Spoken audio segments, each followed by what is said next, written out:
Hi everyone. In this lesson we want to see how we multiply together larger polynomials.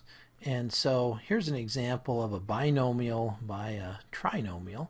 And the basic idea when you multiply polynomials is you have to multiply every term of the first polynomial by every term of the second. So I need to multiply this x by the x squared and by the x and by the negative 7. Then I also have to multiply the negative 4 by the x squared and the x and the negative 7. So after that it's just a matter of organizing that however you would like to do it. Typically when we work out our problems we do them somewhat horizontally and somewhat vertically. I think the easiest way to do this is go ahead and multiply the x times the x squared is x cubed. Then the x times the x is x squared. And then this x times the negative 7 is negative 7x. And then I need to multiply the negative 4 by each of those, so I'm going to multiply the negative 4 to the x squared is negative 4x squared, and what I'm going to do is I'm going to just line it up right here underneath that x squared, because I know I'm going to combine those, they're like terms. And then the negative 4 times the x, that'll line up underneath the negative 7x, and the negative 4 times the negative 7 is plus 28.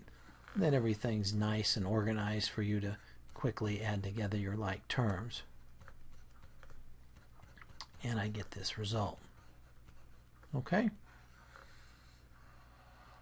So here's an example of one that's has even more terms to multiply, a trinomial by a trinomial. You'll also notice that this trinomial has a term missing. There's not an x term in it.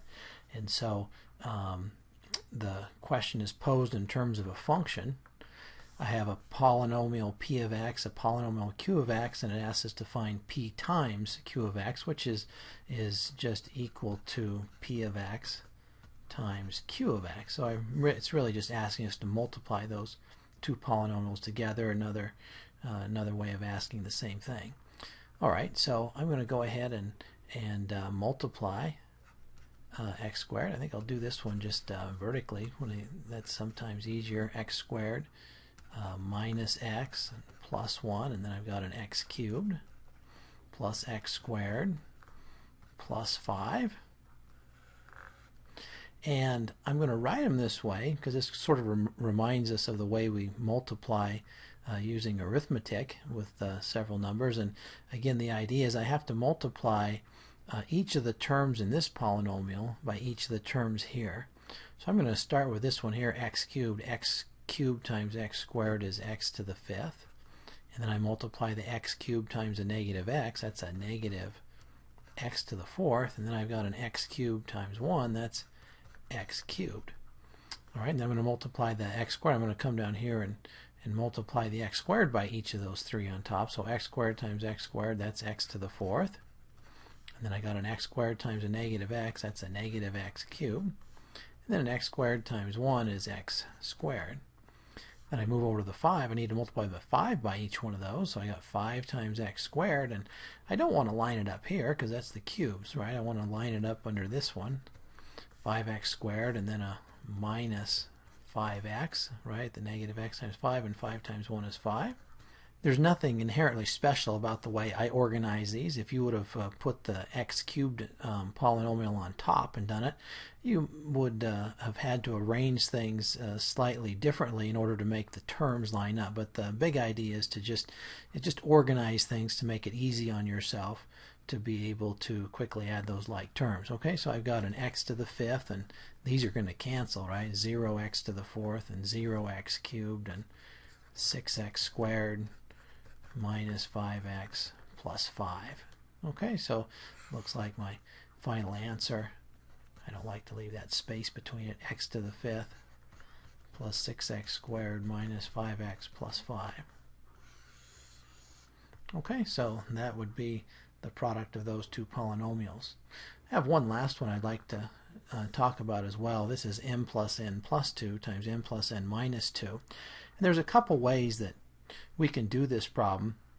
If we do this one like we did above, I need to multiply the m, this m right here, by the m, the n, and the negative 2, and then do the same thing with the n, and then do the same thing with the 2, and combine all my terms. So if I were to do that, the m times the m would give me an m squared, and then the m times the n would give me an mn, and then this m times the negative 2 would give me minus 2m.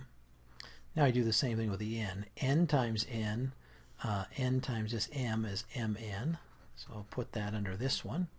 And then I got an n times an n is an n squared, and I don't have any n squareds up here, so I'll just move over here and put it by itself. And then I've got the n times the negative 2, that's negative 2n, and same thing, there's no n's in either of these other terms here.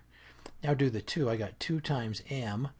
Oh well, that'll line up with this one, right? That's a like term. And 2 times n, that'll line up with this one, and then the 2 times the negative 2 is negative 4.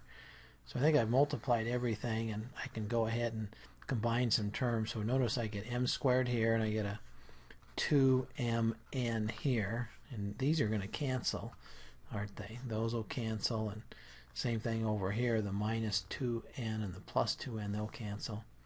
And then I've got an n squared here, minus 4.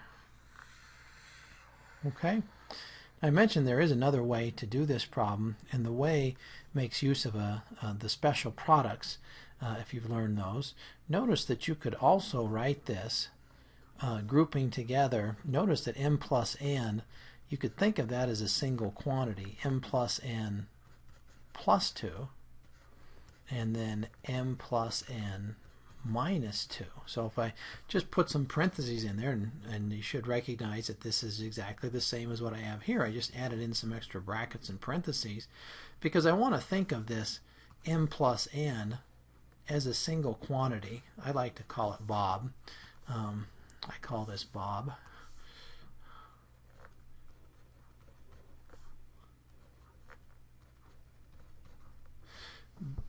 To help me think of that as, instead of, when we see m plus n, we tend to see the two terms m and n and a plus sign between them. But sometimes in algebra you want to think of a quantity like that, especially when it repeats like it does right here, as a single quantity.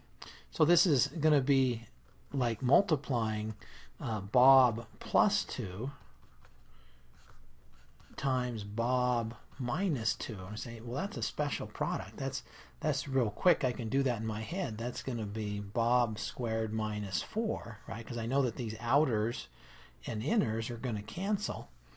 And so if I do it this way, I'm going to end up with m plus n squared. That's my Bob squared minus 4. Now notice that what happened is I ended up canceling out the negative 2 times Bob and the positive 2 times Bob. Now, and notice the negative 2 times Bob is negative 2m minus 2n, right? And see, here's the negative 2m and minus 2n over here. They did end up canceling, right? And then the plus 2 times Bob, that would be this 2 times m and 2 times n, and those all canceled out.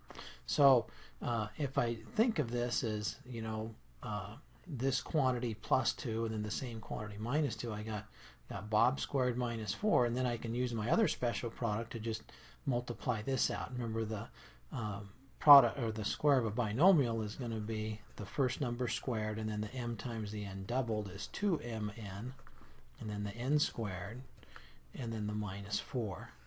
Okay? Now that might seem a little more convoluted because it's a little tricky to see that, but it ends up being a very powerful trick that you'll use quite often in algebra. So it pays to take some time to understand what went on here. Okay, and to look for those patterns. You'll see some of those, I'm sure, in your exercise set.